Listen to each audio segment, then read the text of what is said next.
record number of Americans why they've been using the Buy Now, Pay Later app to purchase items. Because again, if you don't have the currency and your credit cards are maxed out, what do you got to do?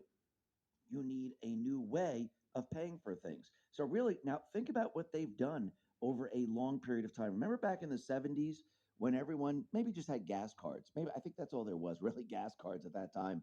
Many people didn't use MasterCard, which is actually called Master Charge back then. Many people didn't have credit cards. They used cash. Everywhere they went, they said, okay, I'm going to pay in cash. I'm going to go out to dinner. I'm going to pay for cash. I'm going to purchase whatever. They're going to pay in cash. Actually, there was a time when supermarkets didn't even take credit cards. They only took cash or check. Boy, that's changed. And think about it. Since that period of time back in the 70s when we came off the gold standard, what happened? Well, people needed to take on credit. People needed to pay things out. In your family, you just couldn't have one person working. You needed two people to work. And as time went on, we had automobiles. It went from financing to leasing because, again, people couldn't afford the financing anymore because everything was breaking down. So they had to go to leasing, which means you're renting something, you don't actually own it.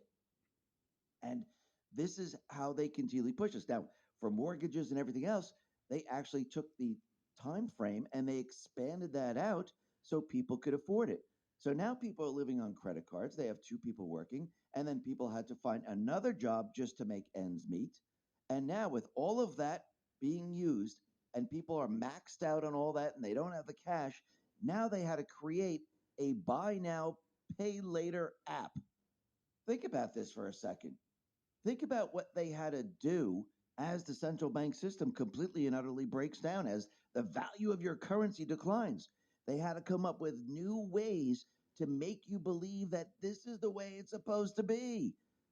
Yeah, go back in time. Was it really, did it really have to be this way? Or is it because their system is breaking down and they had to convince you that this was the right thing? But you could see more and more people are using this. And a new report from Payments Intelligence shows that 6.5% of Americans, roughly 15 million, have been using the Pay Now, Pay Later app to pay for groceries since last year. So people are just using this for food.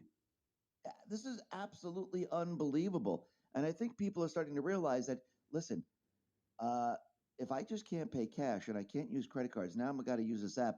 There is something wrong in this country. Something doesn't make sense because the economy should never be like this.